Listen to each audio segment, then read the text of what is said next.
Hi friends, అందరూ ఎలా ఉన్నారు? మన తెలుగు చలనచిత్రాలలో అలనాటి తారలు అంటే మనకు ఒక స్పెషల్ అభిమానం ఉంటుంది.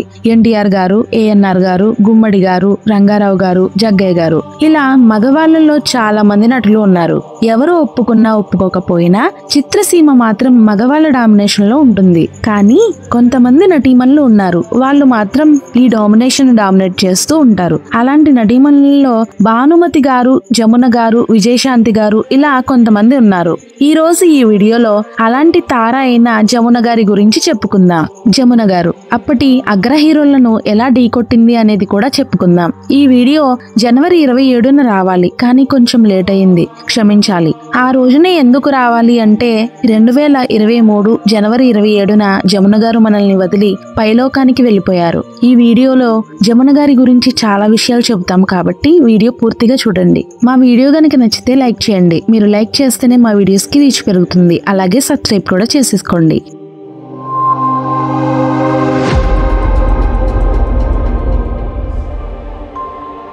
జమున గారు 1936 ఆగస్టు 30న హంపీలో జన్మించారు. తల్లిదండ్రులు నిప్పుని శ్రీనివాసరావు గారు, కౌసల్య గారు. తండ్రి వ్యాపార రీత్యా జమున గారి బాల్యమంతా గుంటూరు జిల్లా దుగ్గిరాలలో గడిచింది. జమున తల్లి వైశ్య వర్గానికి చెందినవారు మరియు తండ్రి బ్రాహ్మణుడు. జమున గారు పాఠశాలలో స్టేజ్ ఆర్టిస్ట్ గా తన కెరీర్ ను ప్రారంభించారు. తల్లి ప్రోత్సాహంతో జమున గారు గాత్ర, సంగీతం మరియు హార్మోనియం అభ్యసించారు. 1952లో మా భూమి నాటకంలో జమున గారు ఒక పాత్ర పోషించగా ఆమె అభినయం నచ్చి ఆమె వేదికపై ఉన్న డాక్టర్ గరికపాటి రాజారావు ఆమెకు 16 సంవత్సరాల వయసులోనే తన పుట్టిల్లు చిత్రంలో నటించే అవకాశం ఇచ్చారు. తరువాత 1954లో అంతా మన వాళ్ళే, ఇద్దరు పిల్లాలు, నిరుపేదలు, బంగారు పాప, వద్దంటే డబ్బు, వదిన గారి గాజులు, ఇలా చాలా సినిమాల్లో నటించారు. కానీ 1955లో వచ్చిన దొంగరాముడు సినిమా చాలా పేరు తీసుకువచ్చింది. ఈ సినిమాలో నాగేశ్వరరావు గారికి చెల్లెలి పాత్ర వేశారు జమున గారు.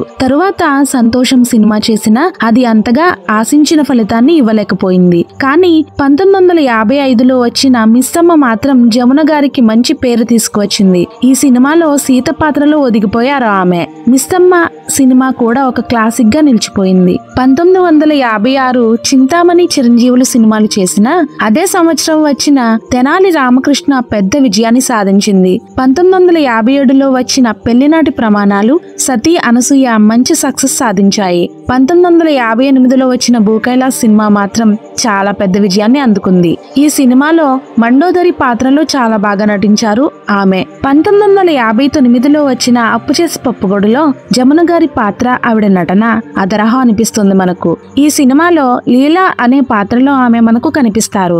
ఈ సినిమాలో జగ్గయ్య గారి భార్యగా నటిస్తారు ఆమె. అంతేకాదు సినిమాలో కొంత భాగం మనకు మూగ పాత్రలో కనిపిస్తారు. అక్కడ భలే హాస్యం పండుతుంది. అదే సంవత్సరం వచ్చిన ఇల్లరికం సినిమా కూడా చాలా పెద్ద విజయాన్ని అందుకుంటుంది. ఈ సినిమాలో ఏఎన్ఆర్ గారికి జంటగా నటిస్తారు. ఈ సినిమానే కాదు, ఈ సినిమాలోని పాటలు కూడా ఒక రేంజ్ లో హిట్ అయ్యాయి. ఈ సినిమాతో జమున గారిని తెలుగు ఇండస్ట్రీలో టాప్ హీరోయిన్ లో ఒకరిగా మార్చేసింది. తరువాత చాలా సినిమాలు వచ్చినా అంత పెద్ద విజయాన్ని అందుకోలేదు. జమున గారు మధ్యలో జల్సారాయుడు బాగానే ఆడింది. కానీ 1962లో వచ్చిన గుండమ్మ కథ సినిమా మాత్రం ఇండస్ట్రియల్ హిట్ గా నిలిచిపోయింది. ఇప్పటికీ ఎప్పటికీ ఒక క్లాసిక్ గా నిలిచిపోతుంది ఆ సినిమా.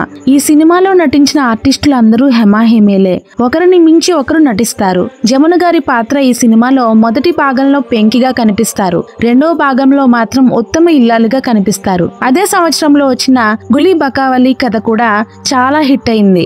ఈ సినిమా ఎన్టీఆర్ గారి ఓన్ బ్యానర్ మరియు ఆయనే దర్శకత్వం కూడా. తరువాత 1963లో వచ్చిన ఈడు జోడు, తోబుట్టువులు, మంచి రోజులు వస్తాయి సినిమాలు వచ్చాయి. 1964లో పూజాఫలం, బొబ్బిలి యుద్ధం, మంచి మనిషి, మురళీకృష్ణ సినిమాలు వచ్చాయి. అదే సంవత్సరంలో వచ్చిన రాముడు భీముడు సినిమా చాలా పెద్ద హిట్ అయింది. 1965లో జూలూరి రమణారావు గారిని వివాహం చేసుకున్నారు జమున గారు. ఆయన శ్రీ వెంకటేశ్వర విశ్వవిద్యాలయంలో జువాలజీ ప్రొఫెసర్ గా పనిచేశారు. 2014 నవంబర్ 10లో గుండెపోటుతో మరణించారు ఆయన. జమున గారికి మరింత పేరు తెచ్చిపెట్టిన సినిమాలు వచ్చి శ్రీకృష్ణ, తులాభారం, ఏకవీర కురుక్షేత్రం, పండంటి కాపురం సినిమాలు ఉన్నాయి. అన్ని సినిమాలు చెబుతున్నారు, మూగ మనసుల గురించి చెప్పడం లేదు అనుకుంటున్నారా? నాకు తెలిసి జమున గారికి ఎంతో పేరు తెచ్చిపెట్టిన సినిమా మూగ మనసులు. ఈ సినిమాలో ఆవిడ యాక్టింగ్ తో అందరినీ డామినేట్ చేసింది అని చెప్పాలి. ఈ సినిమాలో ఎప్పటికీ గుర్తుండిపోయే పాత్ర ఆమెది. ఈ చిత్రంలో పాటలన్నీ చాలా బాగుంటాయి. అందులో గోదారి గట్టుంది, గట్టు మీన చెట్టుంది, చెట్టు కొమ్మన పెట్టుంది, పిట్ట మనసులో ఏముంది అనే పాట అయితే మాత్రం ఇప్పటికీ మారుమోగిపోతుంది అనడంలో అతిశయోక్తి కాదు. 1964లో వచ్చిన ఈ సినిమా అప్పటి వరకు ఉన్న రికార్డ్స్ అన్ని తిరగరాసింది. 1975 వరకు ఆమె మొదటి హీరోయిన్ గానే కొనసాగారు. ఇంకా జమున గారు చేసిన గొప్ప పాత్రలలో సత్యభామ క్యారెక్టర్ ఒకటి. శ్రీకృష్ణ తులాభారం సినిమాలో సత్యభామ క్యారెక్టర్ చేశారు. ఆ సినిమాలో ఎన్టీఆర్ గారిని కాలితో తనడం ఒక పెద్ద దుమారమే రేపింది అని చెప్పాలి. అసలు ఏం జరిగింది అంటే, సీనియర్ ఎన్టీఆర్ గారు శ్రీకృష్ణునిగా నటించిన చిత్రాల్లో శ్రీకృష్ణ తులాభారం ఒకటి. అందులో జమున గారి పాత్ర సత్యభామగా నటించారు. అందులో ఓ సన్నివేశంలో శ్రీకృష్ణుణ్ణి సత్యభామ కాలితో తనాల్సి ఉంటుంది. ఈ పాత్రలో నటించడానికి ముందు ఆమె కాస్త ఆలోచించినప్పటికీ ఎన్టీఆర్ గారు దర్శక నిర్మాతలు సర్ది చెప్పిన తరువాత నటించింది. కానీ ఎన్టీఆర్ అభిమానులు మాత్రం అందుకు ఒప్పుకోలేదు. తమ అభిమాన హీరోని జమున అలా చేస్తుందా అని కోప్పడ్డారు. అయితే తరువాత ఆమె పాత్ర పరంగా సినిమాలో భాగంగానే తాను అలా నటించాల్సి వచ్చిందని జరిగిన విషయం చెప్పడంతో వివాదం సద్దిమణిగింది. ఒకానొక సమయంలో అప్పటి అగ్ర హీరో అయిన ఏఎన్ఆర్ గారితో ఒక పెద్ద వివాదం కూడా వచ్చింది జమున గారికి. ఆ వివాదం మీద ఆవిడ స్పందిస్తూ, నాగేశ్వరరావు గారికి ఏంటంటే అందరూ తనకు వంగి వంగి దండాలు పెట్టాలి, నేను అలాంటి టైప్ కాదు, ఏ ఫీల్డ్ లోనైనా క్యారెక్టర్, సెల్ఫ్ రెస్పెక్ట్ అది మెయింటైన్ చేసుకోవాలి, అంటే ఇలాంటివన్నీ ఫేస్ చేయాల్సి ఉంటుంది. అలా నాగేశ్వరరావు గారు ఎన్టీఆర్ గారు ఇద్దరు కలిసి పద్మశ్రీ లాగా నాకు చాలా టైటిల్స్ ఇచ్చారు. పొగరబూతుది, కాలు మీద కాలు వేసుకుంటుంది, సమయానికి రాదు, ఆలస్యంగా వచ్చినా సారీ చెప్పదు, ఇలా చాలా రకాలుగా తనకు పేర్లు పెట్టిన విషయాన్ని ప్రస్తావించారు. అందుకే బాయ్కట్ చేశాను. ఆ తరువాత నేను హరినాథ్, జగ్గయ్య, రమణమూర్తి, కృష్ణ, శోభన్ బాబు ఇలా కొత్త కొత్త హీరోల పక్కన చేశాను. హరినాథ్, జగ్గయ్యతో నాకు మంచి పేరు వచ్చింది. ఇక గుండమ్మ కథ సినిమా కోసం చక్రపాణి, నాగిరెడ్డి నన్ను, నాగేశ్వరరావు, ఎన్టీఆర్లను పిలిచి కాంప్రమైజ్ చేశారు అని జమున చెప్పుకొచ్చారు. దాంతో వివాదం ముగిసింది అని చెప్పారు. జమున గారు అవాయిడ్ చేయడం కాదు, కానీ ఏఎన్ఆర్ గారు, ఎన్టీఆర్ గారు అవాయిడ్ చేశారు జమున గారిని అని చెబుతారు కొంతమంది. ఆ తర్వాత ఎన్టీఆర్ గారు తను తీస్తున్న గులై బకావలి కథలో తనను కథానాయకిగా తీసుకున్నారు అని, అటు ఏఎన్ఆర్ గారు కూడా తన నెక్స్ట్ ప్రాజెక్ట్ లో హీరోయిన్ గా చేసిన విషయాన్ని ప్రస్తావించారు. ఎన్టీఆర్ గారి 70వ దశకం చివరిలో చేసిన శ్రీరామ పట్టాభిషేకంలో మనుషులంతా ఒక్కటే, సంసారం, ధనమా దైవమా వంటి చిత్రాల్లో నందమూరి సరసన మెరిసింది జమున.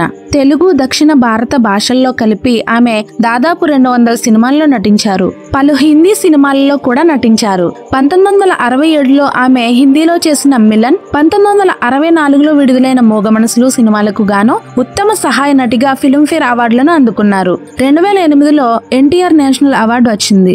సినిమాలతో పాటు ఆమె రాజకీయాల్లోనూ రాణించారు. 1989లో ఆమె రాజమండ్రి నుంచి కాంగ్రెస్ పార్టీ తరపున ఎంపీగా గెలిచారు. 1991 ఎన్నికల్లో ఓడిపోయారు. ఆ తర్వాత బీజేపీ పార్టీలో ఆమె జాయిన్ అయ్యారు. కొన్నాళ్లు రాజకీయాలకు పూర్తిగా దూరమయ్యారు. జమున తెలుగు సినిమాల్లో వగరు, పొగరు, భక్తి ఇలా నవరసాలు పలికించగలిగే అరుదైన నటిగా పేరు సంపాదించుకున్నారు. తెలుగు తెర సత్యభామగా తనదైన నటనతో ఆకట్టుకున్నారు. వెండి తెరపైనే కాదు, నిజ జీవితంలో అది సినీ ఇండస్ట్రీలో కూడా ఎన్టీఆర్, ఏఎన్ఆర్ వంటి హీరోలకు సైతం తలవంచని మనస్తత్వం ఆమెది. అందుకే ఈ దిగ్గజ హీరోలతో ఈమె డి అంటే డి అంటూ కథానాయికగా తన ప్రస్థానాన్ని కొనసాగించారు. వెండి తెరపై అందం, అభినయం రెండూ కలిసి ఉన్న అలనాటి హీరోయిన్లలో జమున గారి పేరు ఖచ్చితంగా ఉంటుంది. మా వీడియో మీకు నచ్చితే లైక్ చేయండి, షేర్ చేయండి, సబ్స్క్రైబ్ చేయండి. మీరు లైక్ చేస్తేనే మా వీడియోకి రీచ్ పెరుగుతుంది కాబట్టి వెంటనే లైక్ చేసేయండి. Thanks for watching all.